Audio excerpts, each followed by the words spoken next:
Okay, so can you tell us your name and where you're from and what you do? I'm Marc Vincent. Mm-hmm. I'm Canadian, living in different places around the world, and mostly Cyprus and Hong Kong. Right now we're in Hong Kong. I'm spending a month here now, taking care of some projects. I work for a company, or with a company, called karray. We are an Italian company based in Florence, and we are making very, very, very innovative speakers, amplifiers, DSP, that are used for concert halls, festivals, big events, arenas, clubs, restaurants, domestic application, installations in-house for all kinds of background music, and also for home cinemas. We are covering pretty much everything that you can imagine in terms of doing sound. It is very, very high quality. We are a boutique company, not one of the major big volume installation kind of speaker company. We're really focused on high quality.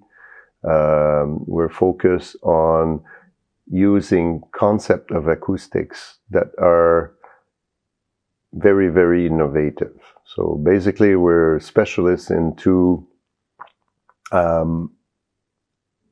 filling space with big spaces with small speakers. So we make technology that nobody else is really using, digging back into really the core technology, the core physics, and defying the laws of physics by producing very, very, very small speakers. So if you want, a little bit later, I can show you some examples of what we're doing that is sometimes truly shocking to people. And one of the things that we do is, if people are reading the specification of our speakers and looking at the photos, they do not believe it's possible. So they must hear the systems in order to buy them or to understand that it can work. So it goes to any scale. It goes from something that fits in the palm of your hand to much larger systems to do festivals and large-scale concerts and stadiums. But anyway, we're always infinitely smaller than what everybody else is using right now. So that's what, in essence, that's what we're doing. Nice. Back to talk about you. Since how long you are in the industry, the audio industry? How did you start it? I actually can't really. I grew up in a family where my parents were both musicians. So I grew up in a family where music was always there. There was a piano at home. All the friends or family were visiting us. There was always somebody who was playing piano. Everybody was singing.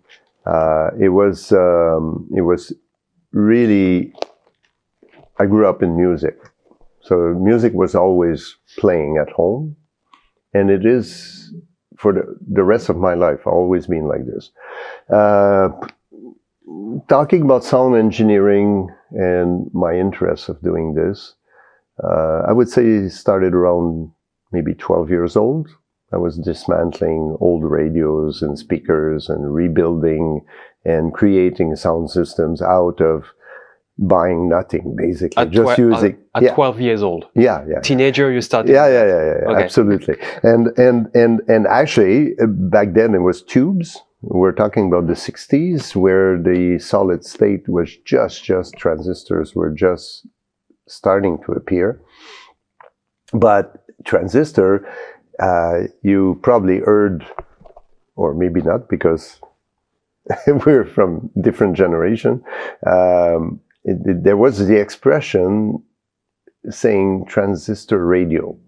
And a transistor radio usually was something portable that was very, very small that you could take to the beach, or, you know, and people would listen to the ball game or the football game, or listen to some music somewhere. But it was usually, there was an antenna, it was a small format radio that you could carry around, which was impossible with tubes, because tubes could not run off a battery. And there was a physical size, a minimum physical size that was not really portable. So transistor, when it came and replaced the tubes, it allowed things to be portable. Funny enough, most of them at the beginning were coming from Germany, but very, very quickly it went to Japan. And Sony was one of the first brand that was making transistor radios, like very, very compact. And it was really the big start for Sony at the time, providing radios that you could carry anywhere you want. So back in my youth, when people were discarding old mono sound systems that they had at home, I would get the amplifiers back. And also, back then, a stereo system was a big wood cabinet that was part of the decoration of the living room, and it had 2 speakers with a turntable, vinyls, of course, and a tube amplifier. So all of this, I was kind of playing with it, recycling. I had my little place in the garage behind the house. So you made your own speaker already? Yeah. I was stealing out of old cabinets from the 1940s, 50s. I would make a box for them. I was actually doing the woodwork, put the speaker in, learning how to backload the speakers, you know, with bass reflex and stuff. And so that was the beginning. So that was like from the age of 12, roughly. When I was like in my late teens, I became DJ. Nice. So we're talking about the golden years of the disco, Gloria Gaynor, Donna Summer, and all these, you know. Yeah. DJ queens. Yes. I was a DJ. I had a portable system that I had built, and I had a partner, and he was getting the clients. We were doing weddings, we were doing like events, all kinds. Like a speaker system that the speaker system. You customize your own? Yeah. And well, based on designs that were very popular at the time, like that were originally designed by JBL and Altec. And then from there it went to live sound, starting mixing bands on Altec 817s, like voice of theater type of derived, like whatever used to be in the cinemas. There were the live versions of them with big horns on top and everything. So it was like very modular type of systems. And still operating at that time between tube amplifiers, and starting to go to solid state. But at solid state at the time, there was not that much power. It was like, you were lucky when you had 150 watts. It was like huge. Now we make amplifiers, single amplifiers that are developing 20,000 watts, 1 amp. Back then, imagine to do 20,000 watt, you would do an arena with 20,000 watt with multiple amplifiers that were 100 watts each. So the world has completely changed. So you can hold the amplifier on one hand now with Class D. Imagine what you had to carry back then. And of course, speakers were huge, and the speakers were very efficient because there was not enough power to drive non-efficient speakers. So this is how it evolved. And then I went... how long did you DJ? How many years did you do that? Probably maybe 4 years or something like this. And then I got into acoustics studies. How this happened? Like from a DJing and going to acoustic? Yeah, because it was my passion. And I was starting also to record in studio. I did a few courses with very famous engineers in the studio. So, but back when everything was analog, of course, mixing consoles were quite small. Neve was the king of mixing consoles back then. Was it a niche? Was it a kind of a secret, like you know, secret of mixing technique, acoustic thing?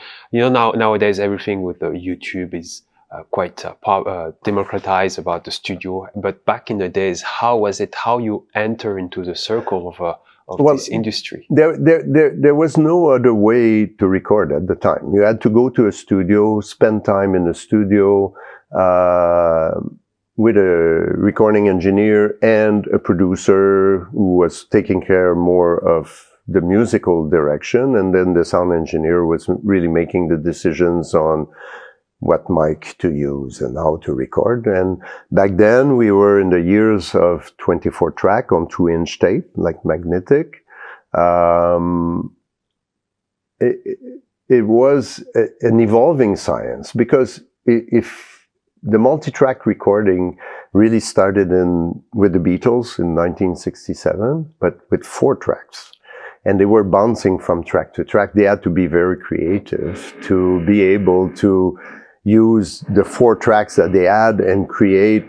If you sit down and really listen to Sgt. Pepper Lonely Heart Club Band, it's a masterpiece in terms of how they built and the creativity that was in all kinds of effects and everything.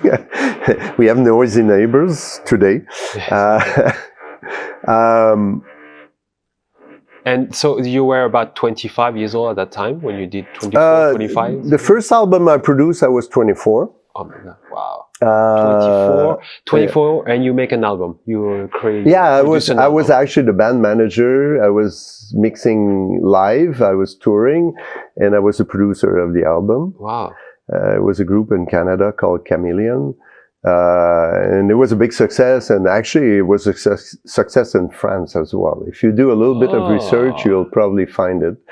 We were playing on radio in France. And do you still have some records or vinyls? No, it was vinyls, of course. You still have it was 1980, actually, before the CD came out. We can find it, you think? I don't know. I have to dig. I might be able, I'm going to Canada soon. I might be able to find. That would be interesting to find it. Yeah. And it was truly electro. The 2 keyboard player, one was a concert pianist, Christian Parent, he was from Belgium.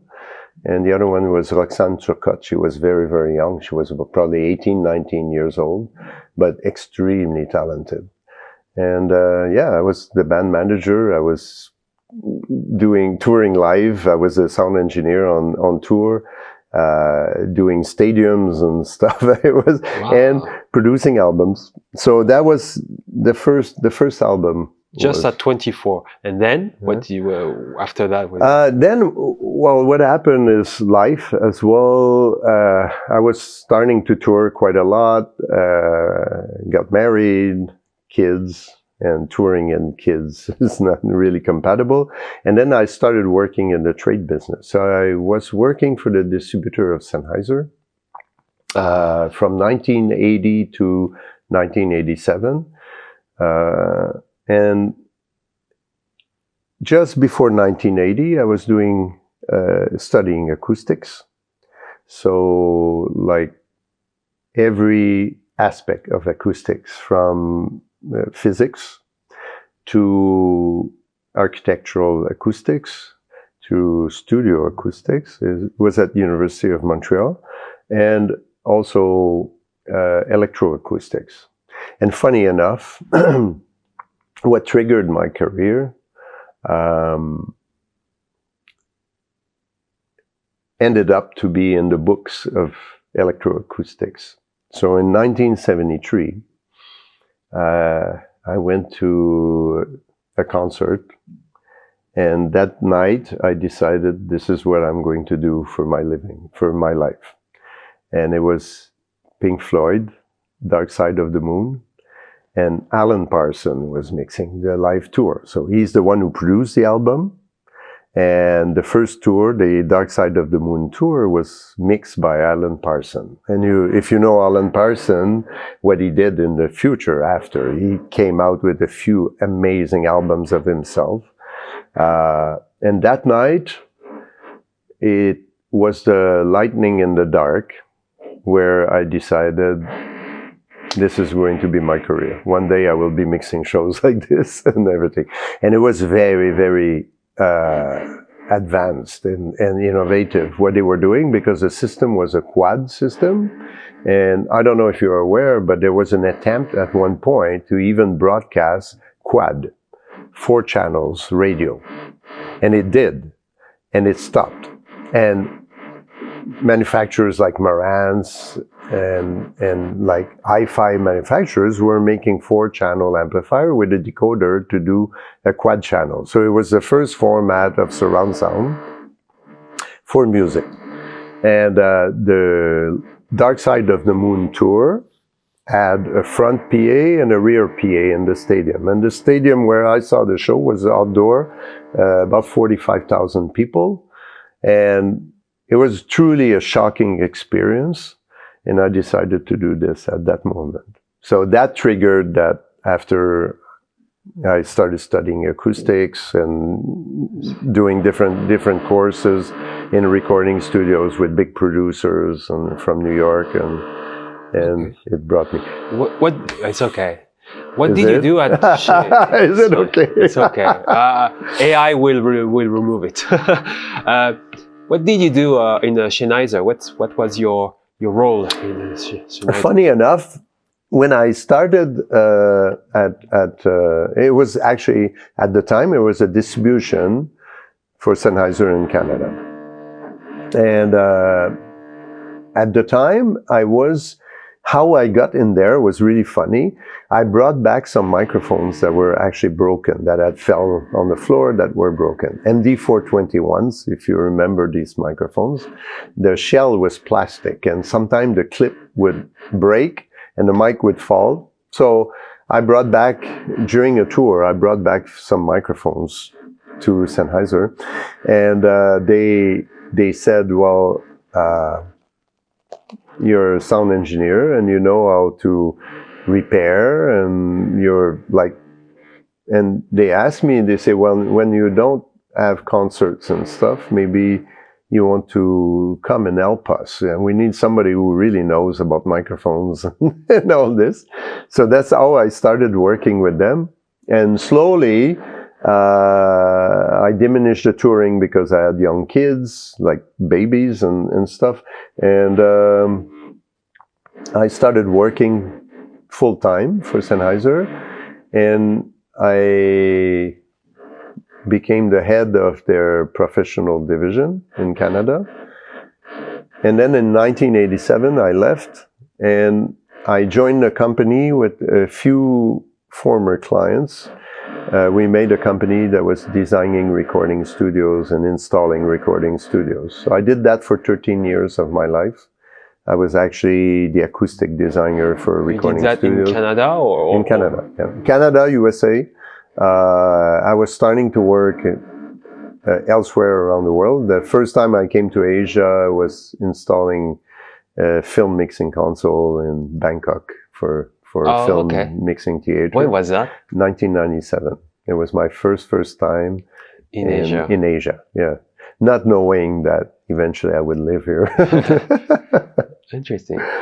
And so you did that for 13 years, and after that? Yeah, 13 years I was traveling all of USA and Canada, starting to travel internationally, installing mixing consoles, or actually building studios, like the acoustics and everything, and the cabling, and doing the design, the entire design from A to Z. When I arrived here in 2018, when we built this place, the karray place in Hong Kong, the first thing I did is the design of this room. And I had not touched it for a long time, since at least 2000. So for 18 years, I didn't do any design for anybody. Yeah. And we created this room here for our own purpose, for demonstrating. And okay. Can you tell us how you got into karray? What happened? Why is this brand? What happened? Can you tell us the story behind joining karray speakers? Yeah, and after the studio era, I actually joined Sennheiser in Canada in 2000. But by then, it was a subsidiary. It was really Sennheiser Canada. And of course, all the years I was building recording studio, I was a client there. I was buying Neumann microphones and Sennheiser microphones and headphones to build recording studios. In 2000, I joined back Sennheiser and really started. I joined the company as vice president of sales and marketing, and until 2006, I was doing this.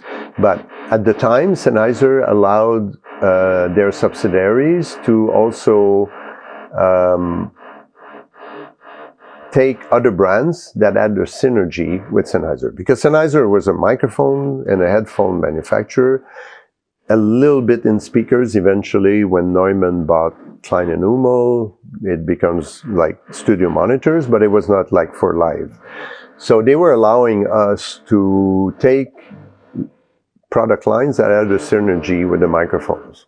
So speakers, for instance, amplifiers, speakers, like bigger products. And Sennheiser Canada, we took L Acoustics. So we were the Canadian distributor for L Acoustics. And this was the early years. It started in 1997. So the V-Dusk was 1 year old. So I ended up introducing V-Dusk, DV-Dusk, ARCs, and all of the famous L Acoustic products in Canada. And one day I bumped into an Italian guy, Vino Gennaro, who was touring with Eros Ramazzotti, and he met somebody in Canada on the tour, came back after the tour, got married, had kids, and was working for the V-Dusk partner in Toronto. And eventually, they wanted to move to Montreal, where the base of Sennheiser Canada was, and he joined us.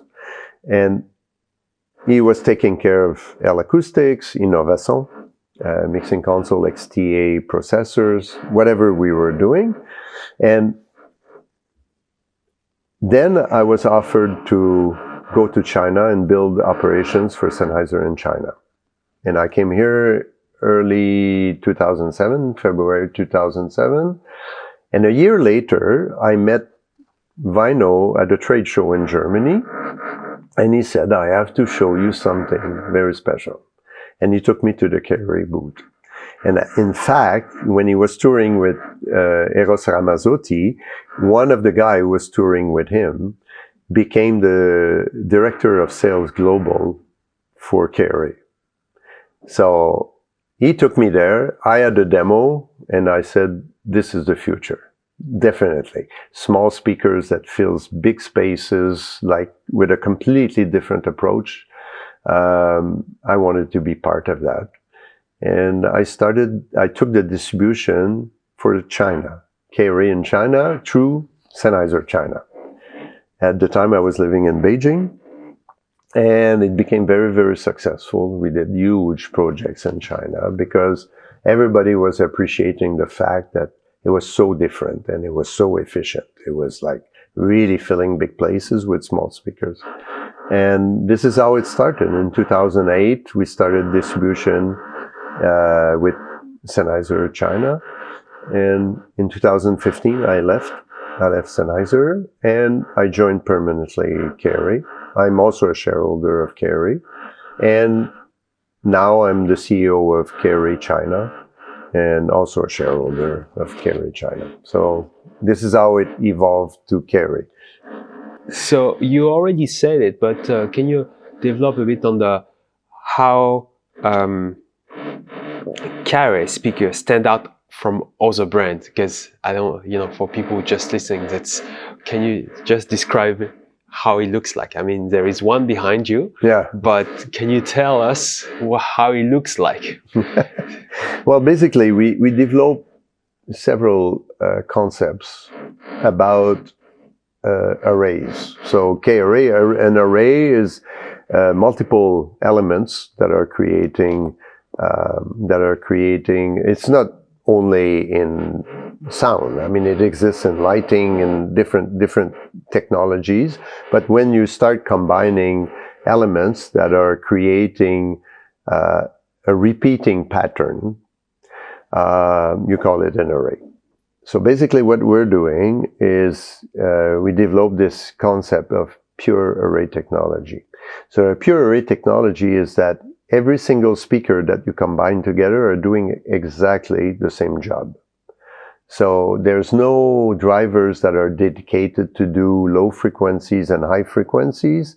They are all doing the complete range, and they're combining energy to carry the sound further and further. So it's not only a matter of being loud, but it's also a matter of the distance where you're throwing the sound. And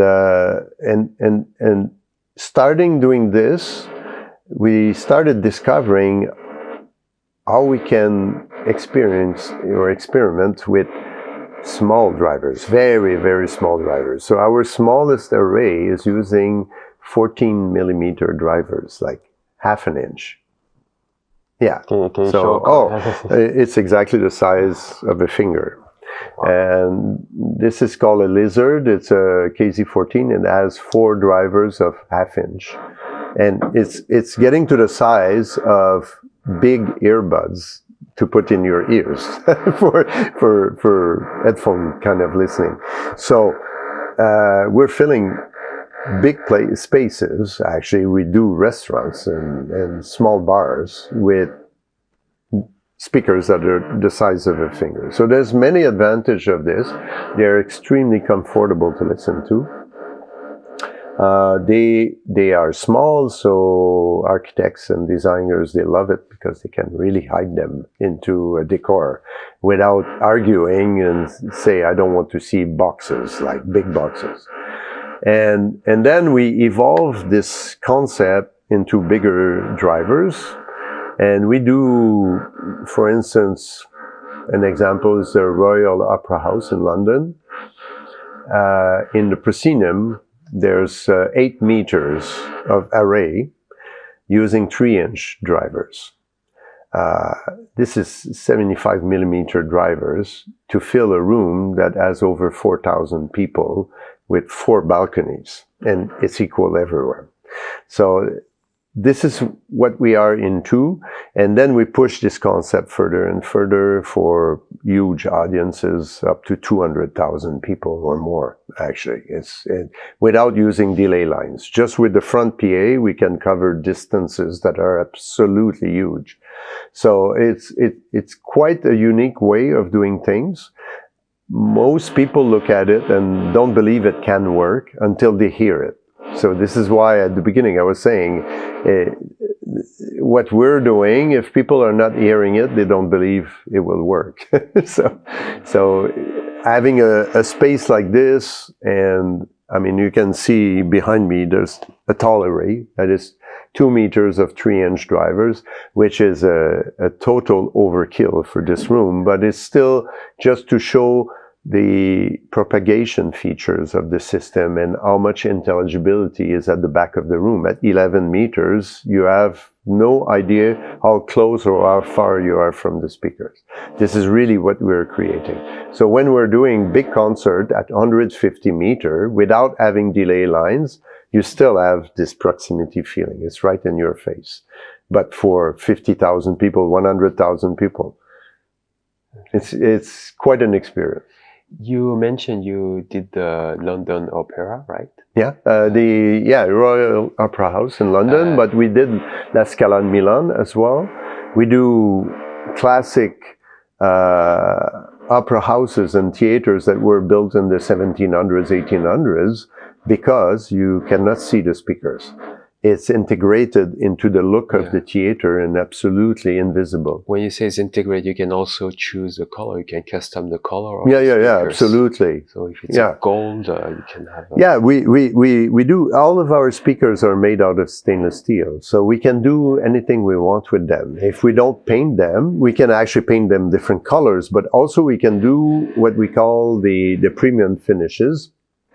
And premium finishes is metal finishes. So it can be chrome, it can be bronze, it can be copper, but also 24 karat gold plated. And we do this in a regular way. Cathedrals who have inlaid like gold leaf decoration in cathedrals, they will put 24 karat gold plated speakers to go in, or temples, or we sell a lot of them in India, Middle East. They are markets where they really like gold, and it shows well. If you invite somebody at home and your speakers are 24 karat gold plated, it shows. It does. So your speakers for people who's watching this are very slim, super slim, like skinny speakers.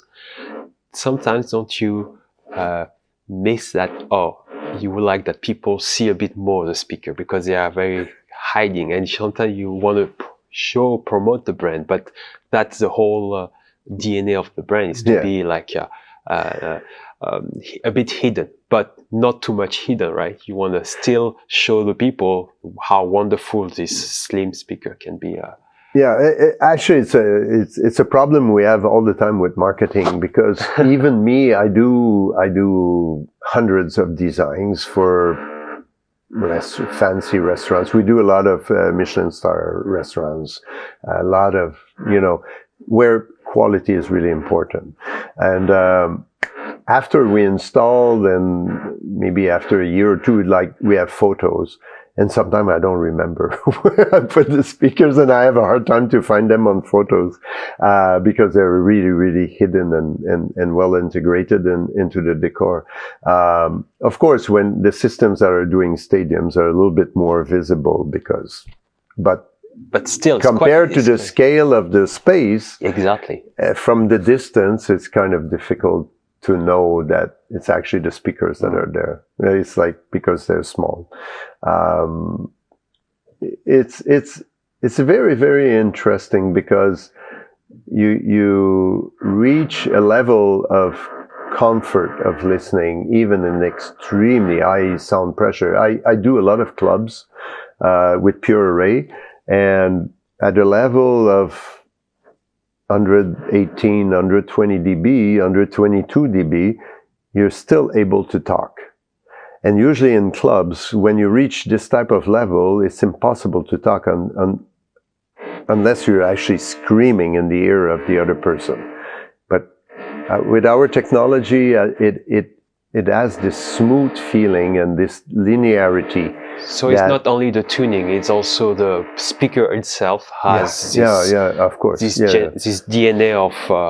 It's the acoustic concept that allows to be so linear, and have this naturalness. So you can imagine when you install a system in like these big opera houses, how it reproduces naturally is also very important, because you will find in a rock music, what's important is to have a lot of punch and bring in like this guitars, but guitars don't have a normal sound. When they go through amplifiers and pedals and adding distortion and everything, it has a signature it's an artificial signature. But when you listen to a grand piano or violins, there is a signature of the instrument that has to be reproduced to be natural. And also in opera voices. So, for instance, I remember touring with symphonies. When you want to reproduce an opera or a symphony outdoor, in a stadium for 80,000 people, you cannot do it acoustically. Nobody will hear anything. So you have to figure out a way to give the audience that is educated the proper sound signature of instruments. Otherwise, they won't believe it, right? So it's if the system is adding harmonics like overtones, or if there's distortion, or the behavior of the driver changes the signature of the instruments, then it becomes a negative experience for the audience. So our job is to give as natural as possible for this type of music. When people go to rock concert or to EDM festivals, they want to be moved. They need the punch. So, but then as long as you can give a good quality that is not distorted, what's important is to move the people. So it's a very, very different mission from recreating natural instruments, vocals, and doing an EDM festival where most of the sounds are created anyway, are synthesized and created. Earlier you mentioned the name of a speaker, Lizard. Lizard, yeah. And then you have other names that are reptile. Yeah. Can you a lot of people are wondering why. Yes, can you tell us about that? The first of the line was the Cobra. So the Cobra is using 2-inch drivers, and because the arrays are long, and you can actually extend them to the length you want. So you can make 2 meters like there is behind, but it can be 3, 4, 5, 8, 10. Yes. It can be 20 meters if you want. If you have the space to go high enough, and you will throw to the next city. That's it really works that way. But because of the shape, we decided it started with a Cobra, then it went 3-inch to a Python, then it went to a Cayman, then it went to Anaconda, which is a flexible speaker, the only flexible speaker in the world. They have the shape of snake.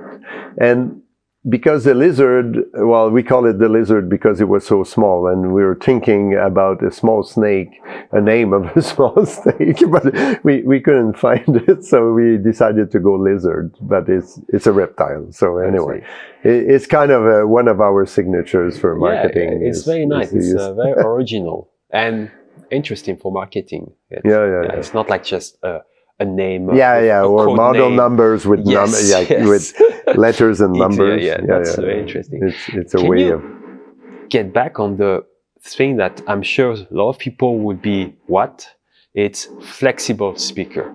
Can you talk about this flexible speaker? What is it? How is that possible? Well, we have a product called the Viper. So the Viper has different length of arrays. We have 25 centimeter, 50, and 1 meter. And then the 1 meters, you can combine them to 2, 3, 4, 5. The length of the array is giving the distance. So the longer the array, the further the sound goes without losing proximity and intelligibility. So it's helping a lot the space with bad acoustics. Using this concept is eliminating at least 50% of the problem of the acoustic of the room. And the longer is the array, the more vertically directional it becomes. So it's ignoring the ceiling reflections and the floor reflections. So it's helping a lot. It's perfect for stadium, church. Of course. Where you have, typically we do a lot of cathedrals and stuff like this because they will have a reverberation time of 7 seconds. So imagine that, everybody experienced this, where somebody clap hands and it just goes for 7 seconds. It's having its decay. So this technology helps a lot in this type of situations. But the Anaconda was created, the idea is using the drivers of the Viper. So it's a 1-inch driver. encapsulated in little boxes that are inside a flexible structure. And the structure is 2 meters long, and you have 16 of these little 1-inch driver inside, and it allows you to follow shape of things. So the original idea was to do, you know, when you have a theater as a stage with a round shape. Yeah, sure. You will have the left and right sound system, but the people who are in the center are not in the range of the left and right, so you have to put front fills. So usually the common practice is to put boxes on the stage to give sound to the people who are sitting in the center of the room. This is very uncomfortable because you have a small box in front of you screaming at you. The person next to you is not hearing the same thing. The other one is hearing 2 or 3 of these boxes. It's very uncomfortable. So we came up with this idea that making a continuous line, an array, with all the same drivers, that everybody in the front rows are experiencing the same thing. So they don't hear a box and another one and another one. They're hearing one source that is coming from the stage to fill what the left and right sound system cannot do. So this is how it started, and we could follow a round shape stage by being flexible. But when theme parks starting discovering this, there are all kinds of places where you don't have the space to install a normal speaker. The Anaconda, because it's flexible and is following the shape, can do actually a 360 degrees diffusion. So if you have a huge pillar in the middle of a building, you can actually wrap a speaker around it, which is radiating sound 360 degrees into the room. That's so, for 3D, for 4D experience would be all kinds of applications, and it became extremely popular for theme parks because they have to hide in rides. For instance, they can hide the speakers inside the ride where there's no boxes. It's very, very small. I mean, it's only like 2-inch wide, and it's completely flexible. So you can make it follow the shape of a boat, for instance, or whatever. I mean, it's like. So since you talk about the boat, I guess the speaker are waterproof. Yeah, everything is weatherproof. Stainless steel. Everything is IP rated. So the same speakers who are inside can live outside. So we do a lot of resorts, beach clubs. I mean, the speakers can live. I mean, we did Ocean Park here, the Lagoon show with Firenze series. The speakers are active, they're stainless steel, and we did the installation in July 2019. So it's exactly 5 years that the speakers are outdoors. Wow. And they're concert speakers, so because they're covering a huge area, but they're very small. If you don't know where they are, you don't think that there are people speakers. Who's going to Ocean Park, they need to find a karray. Yeah, it's a show called the Lagoon. The Lagoon show was created by Moment Factory from Canada. They are specialists of video mapping, so the strange shape aquarium building becomes alive at night. So they do this video mapping show with music. And funny enough, the whole show and the music was actually mixed there. It was not mixed in the studio and just transferred multi-channel there. They were mixing from 8 o'clock in the morning to 10 o'clock, 3 weeks before the show. They mixed the show on site. And it was very, very interesting. The grand opening, unfortunately, was 11th of January 2020. And the park closed on something like 20th of February 2020. Yeah. And it was closed for almost 3 years. And now they restarted the show, but everything else than the video mapping and the sound everything else is not working anymore because they didn't do the maintenance, and it just all the fountains were like losing pressure and were not working anymore. So they dismantled a lot this year. But the sound and the video mapping is still working. The show is happening every night at 7:15. It's worth seeing because it's quite original. It looks like the building becomes alive. So 5 years outdoor, and they're active speakers. The amplifiers are inside the speaker. Oh, nice. Wow. Yeah, the amplifiers, they are small also, as small as the speakers. Like you mentioned earlier, you could carry on one hand. Yeah, that's a normal size amplifier, two rack space, but it's the amount of power that you're packing in there. It's also Italian technology. We're using PowerSoft modules to put in there, which is pretty much now the most innovative amplifier manufacturer in the world. They are the inventor of the Class D amplifier, which changed the world. It made amplifier light. Wow. And they are 30 minutes from our factory, and they're very, very close to us because our two founders were classmates at university. So they are old friends. They co-developed many, many products, and still that cooperation still goes today.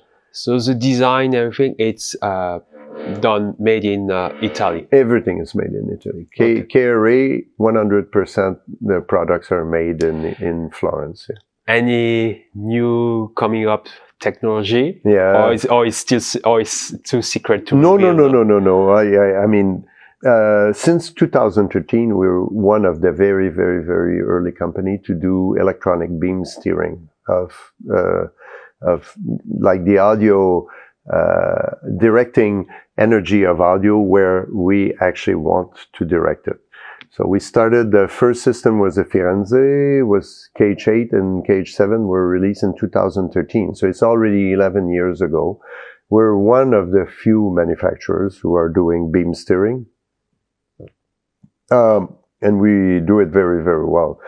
So it started with the Firenze, then Mugello lines. They are large scale outdoor or indoor concert systems. This year, and we are introducing this week, the beam steering into this type of systems with the Cayman.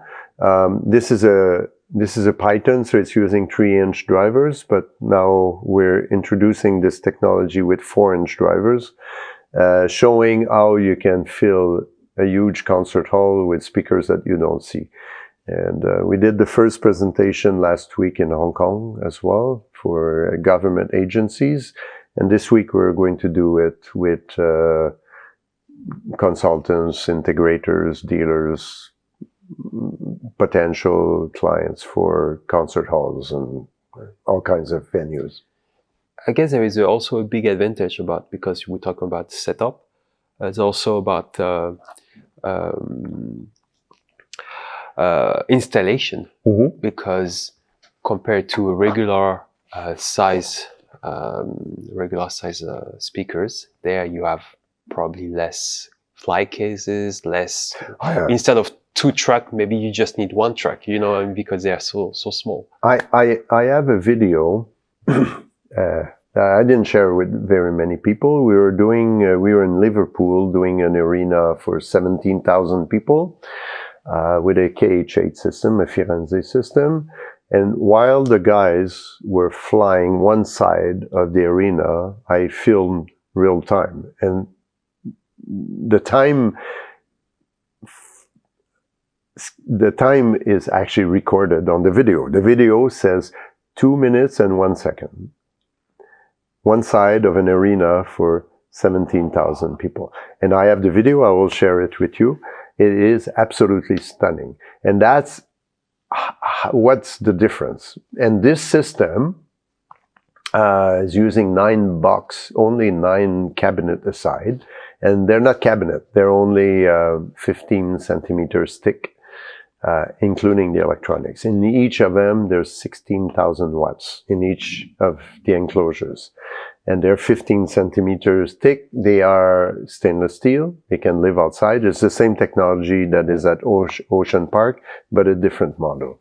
But literally 2 minutes to fly a PA on one side to cover 17,000 people. So, okay, just to compare a classic setup, how long you will take it? A classic setup, like not karray brand, another brand. Like a day.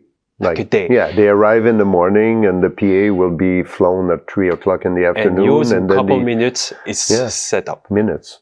Okay, this is extreme because the two guys are very, they are using it all the time and everything, but that's kind of normal. Yeah. If you're doing a tour for 12 months, so everybody becomes a machine, right? They know their routine but the system, everything it's very special because everything is already assembled together and you're clicking sections of 3 enclosures and that flies, and everything is on multi-core cables, and there's no possibilities of making mistake too. And the system does not need any angles. So normally if you're looking at normal systems, it will have a J shape. Yes. We call it a banana shape, so that to disperse the energy in the front to a wider part of the front and concentrate at the top the energy towards the back. We do this electronically.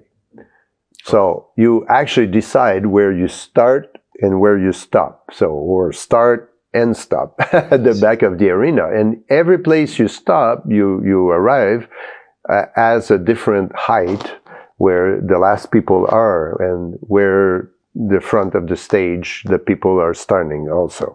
So it changes every day. So you cannot use the same angles every day.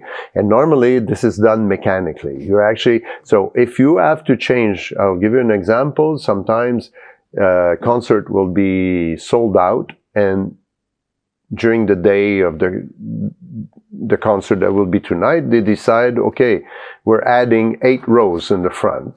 We sell extra tickets, expensive tickets. Normally you would have to drop the system, change the angles, and retune the system. In our case, you just say, we're not starting from 6 meters from the stage, now we're starting 2 meters from the stage. And you hit enter, and the coverage starts from 2 meters now. It's that quick. Wow. And precise too. Very, very precise. Wow. So it's kind of this is something we became really expert. And now we're putting it into smaller systems. So this technology can be, so when you have, I'm working on a project right now here in Hong Kong. It's a new building and it has a glass dome on top on the 39th floor. It will be an event space for a very expensive weddings and very special events. But it's a glass dome. So glass domes are a catastrophe acoustically. And the only way you can not send energy towards the glass roof is the only way to get intelligibility in the room. But for us, it's simple because we can actually decide that nothing goes towards the vertical axis. It goes towards the bottom and avoid the back glass to come back in. We can really precisely decide where the energy goes. Wow. And that's the future. And it's adjustable. Depending on what you're doing, you can adjust. I'll give you an example. You have a theater, let's say 1,000 seats on the orchestra level, and you have 500 seat balcony. So you have a system that normally covers the balcony but let's say that you have a show where you decide not to have anybody on the balcony. You just enter that, you ignore the balcony, and you send all of your energy below. Save a lot of time and cost. It saves time, cost, but it also acoustically, you're not exciting the top of the room, coming back with a delay to the bottom. So you get a much, much, much higher quality, like especially the intelligibility. I see. Wow. I didn't know about this one. I mean, probably I learned about it, but I forgot that, yeah, you could do that just by a few clicks. That's very impressive. Yeah, and you can repeat it. You can create presets. Yeah. So let's say you have a hall with 2 balconies, and then you have the orchestra level, balcony 1, balcony 2. But in the case of Royal Opera House, they have 4 or 5 balconies. Some of the opera house, the balconies are very close because they were designed so the orchestra and the opera singers were heard directly just with the natural energy. There was no sound system back in 1700s, right? So they use actually, in all of these halls, they use the dome as well to reflect the energy from the stage to the people. But when you put a sound system in a room like this, if you excite the dome, it's a catastrophe because the sound system is very loud. It shoots up and it sends energy not necessarily in phase with the original sound. So it creates a confusion and all this. So the more precise you are in this type of halls, the more important. Talking about technology, you know, we were speaking earlier about AI. You think like karray something will approach the AI in the future to in their system to calculate everything? Yeah, there's no way around it. Yeah. Everything will go that way. Yeah. Because the AI is actually an accelerator. So yes. in our company, for instance, our research and development team is probably 12, 15 people. Adding AI to this, you have an infinite team. So no matter what topic you are dealing with, it was a big conversation I had with one of my engineering colleagues from karray this week. We had a long talk about this because no matter what topic you are approaching, AI accelerates everything. It gives you resources and memory of everything that was developed for the past 2 centuries. Everything is there, available to you. AI is that multiplied by millions because everything is there. All the information is inside one brain that can approach any subject, that can give you any answer, and if it's an equation you're looking for, it's there already. It's going to another world. So imagine what it's going to do to our world, to the sound, to the world of creating music, arts. Like it's infinite actually. What's going to come if it's used properly. So you're saying that karray will eventually go to the AI? Everybody will. Everybody will. How can you? I mean, implement to the acoustic system. Like, for example, we tell the AI, karray AI will tell me, okay, you need that speaker for that room with this material and everything. Yeah. I mean, we already are using prediction systems to see. Yeah, I saw this one. If we put these speakers in this position with this angle, or using of course, now extended to use electronic beam steering, is a completely different world because not only we do a design of a hall and we say, okay, we position the speakers here.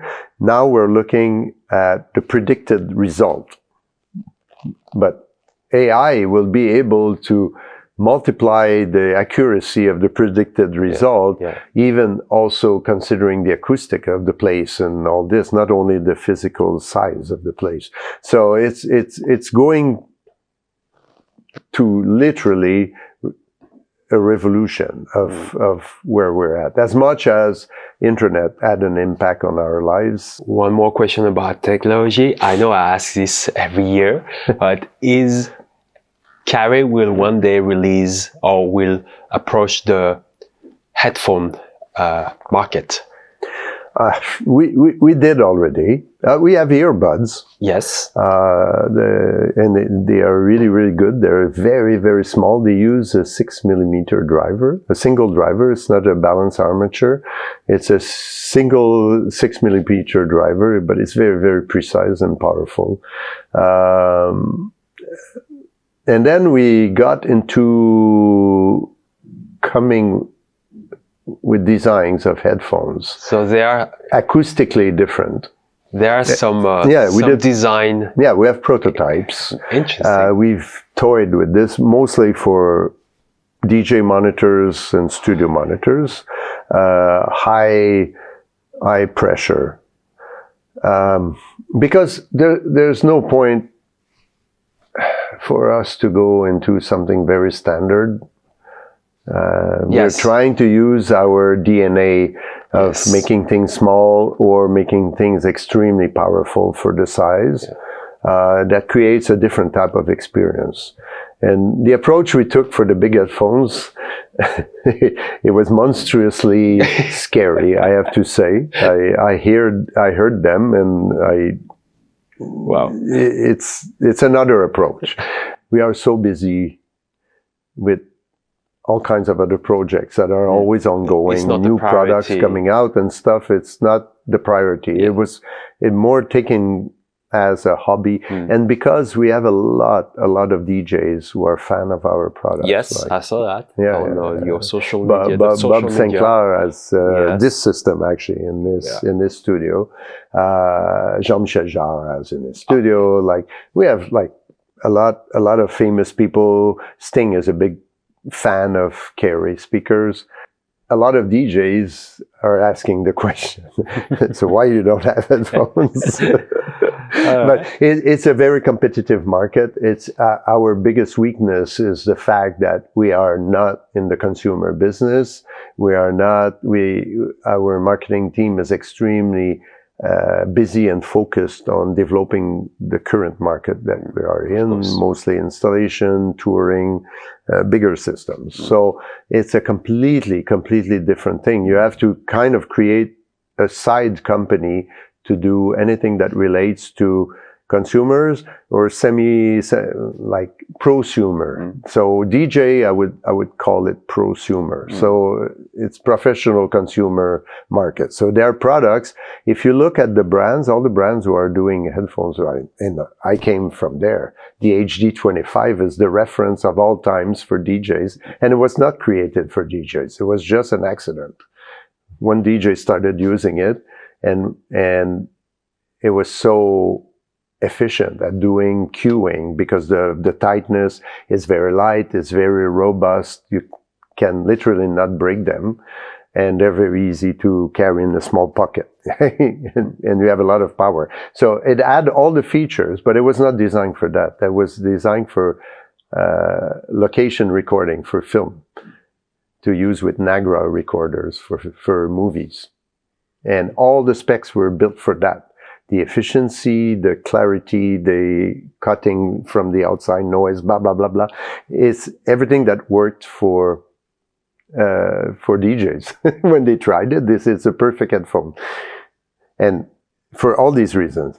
And actually, the way it got into the hands of DJs is also an accident. And it's a very funny one. British Airways, you know that the Concorde was very, very noisy. I mean, flying at supersonic. Most of the noise on planes, people think it's the engines, but it's not. It's a friction of air on the actual fuselage.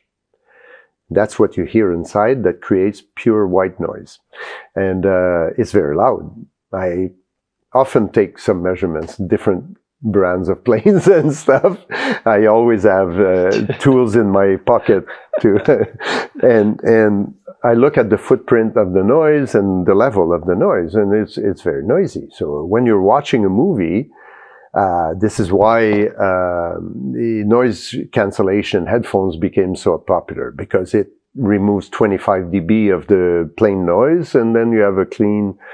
You can listen to the movie not loud. If you use what they provide you on the plane, they give you earbuds or headphones for free. They are terrible. And you have to play them so loud above the plane noise that after 2 hours, you're dying of ear fatigue. It's really, really, really affecting you.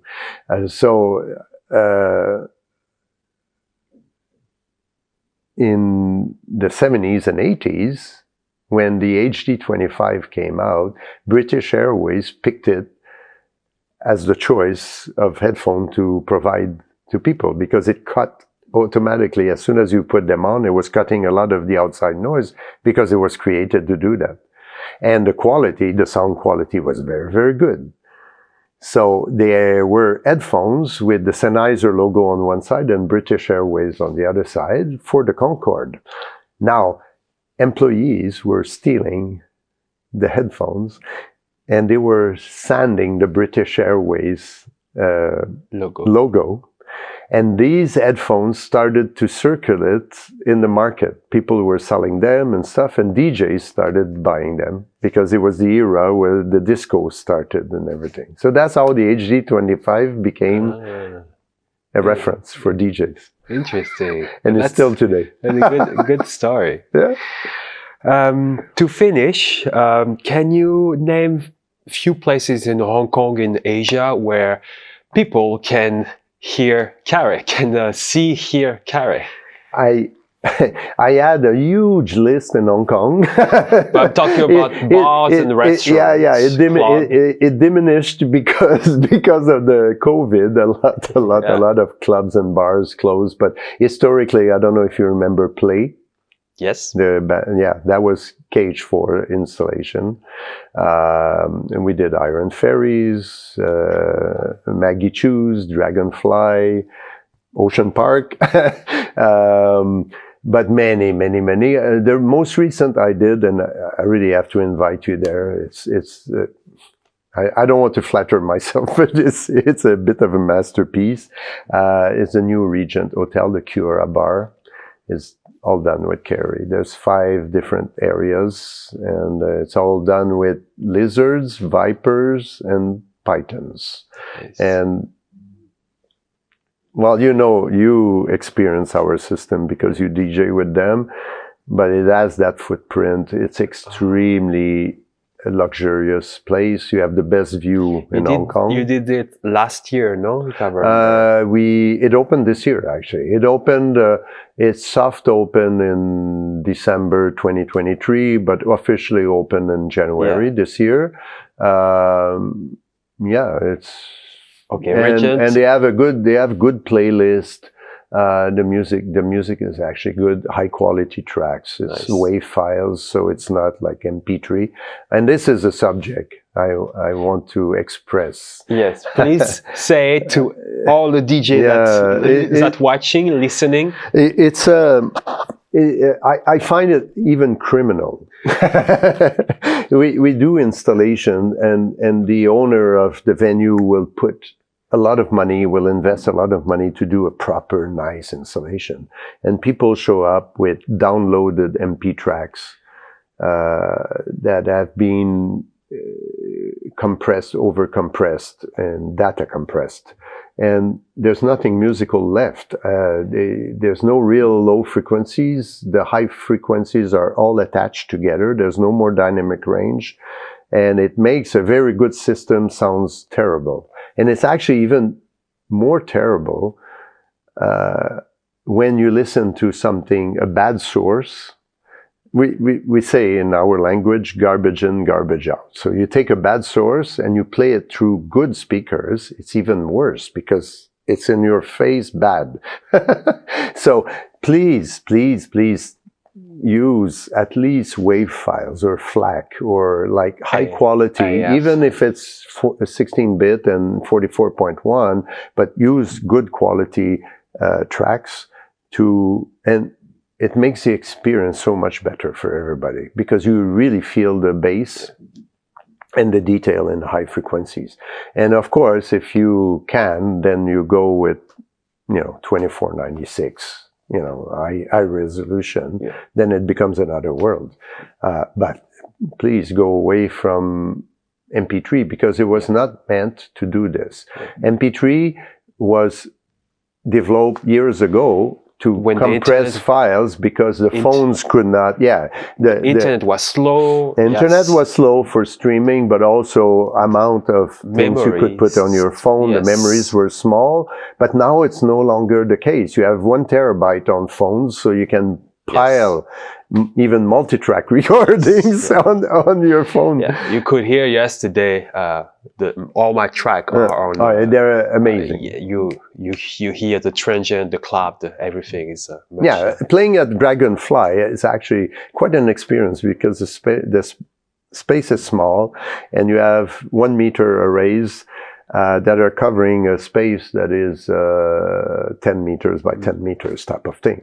Max, really, actually, and it makes you feel inclusive, like you're in the middle, you're in the sound. You cannot say where the sound is coming from. You have 4 corners with a reversed image. I did the tuning in 2017, I think, or something like this, when we installed the system, never retouched it. And yesterday you test. And yesterday I was sitting there and listening, and I was with a guy who was there for the first time. And he says, I've never been in a place that sounds so good. And we're able to talk. And I took a measurement yesterday. That's why it's packed, and you see people stay. Yeah, of course, because it's comfortable. Because they can talk. They can talk, they can enjoy music, but they can also hear themselves. So they're not leaving after 30 minutes because they're... because people go out actually to talk with wanting the feel of a living room kind of listening experience. And very few places offer you that. You're competing with the speakers who are screaming at you, and it's extremely uncomfortable. Most of the people who own restaurants and bars are not understanding the difference. And they say, well, it's a speaker, it's a speaker. No, it's not. The behavior is extremely important. Acoustic behavior is very, very important. And funny enough, before coming to this, I went to another bar yesterday, invited by my friend, and we went on the terrace because there was no speakers. So there were speakers inside, and it was so aggressive, we were not able to talk. So we went on the balcony and talked there, having our drink. So we were missing the magic because the place is beautiful, like the decor is really, really beautiful. We were missing the magic of being among the people and everything, but it was so uncomfortable that we went outside. And then from there we went to Dragonfly, and we spent the evening there talking, and we were talking about, we had not connected for quite a while and updating ourselves about all kinds of things because we worked together before, and never thought about we should move somewhere else because it's not comfortable. And I took a measurement. Do you have an idea what level you were playing yesterday? I think I was pretty loud because I was like loud on the mixer. It was at not in the red, but orange, like quite high. So what do you think it was? I would say 100. Yeah, 100. We were 108 dB. 100. So you were more than double 100. Yeah, and you don't feel not at all. I knew I was playing loud, but we were 108. Didn't feel like 106, 108. Yeah, so double 100.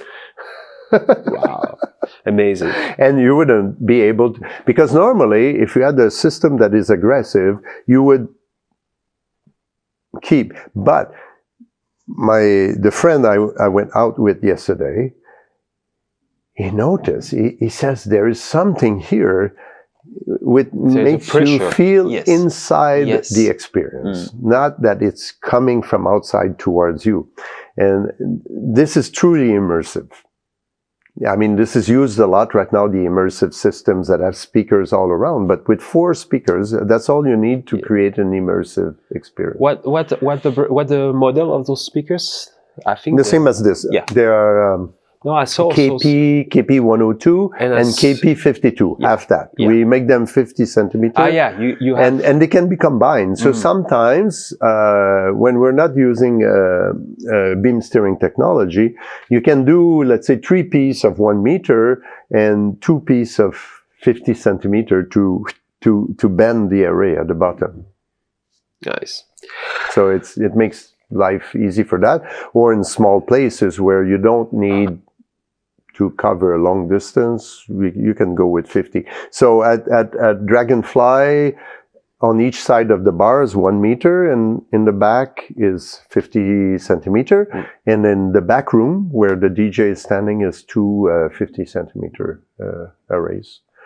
And it fills the place amazingly well. Yeah. And you probably notice that there's only 1 sub in there, and it's a 12-inch sub. Wow. It's tiny, tiny, tiny. Oh yeah, I thought that. Yeah, wow. it's inside the DJ booth. Yeah. It's the fascia of the DJ booth. I thought there were more. Yeah, originally we had 2, and Fabien says, let's try with 1, and he was happy with 1. And the other one went into one of the other bars. Okay. Oh, it went to Ophelia. Oh. Because at the end, the last year of Ophelia, we replaced the whole system with Pythons and double 12-inch subs. And so that sub went, the second sub went to I think it went to somewhere else now. Yeah, of course. Or... Yeah. It's moving around. But some of these speakers, sometimes they send back for repair because they've been outdoor for 12 years with typhoons and monsoons and the sun and everything. 12 years. 12 outdoor, years. 12 years tropical. Yeah. Even I have some there. I have some there on the floor. I'll show you some speakers that spent over 12 years outside. Wow. Well, thank you very much for your time. It was wonderful. Well, thanks for doing this. Yeah, I mean, awesome. it's like, and if you don't stop me, we'll be talking until tomorrow. Thank you so much. So I hope I see you again. And thank you, Marc. Thank you. Pleasure.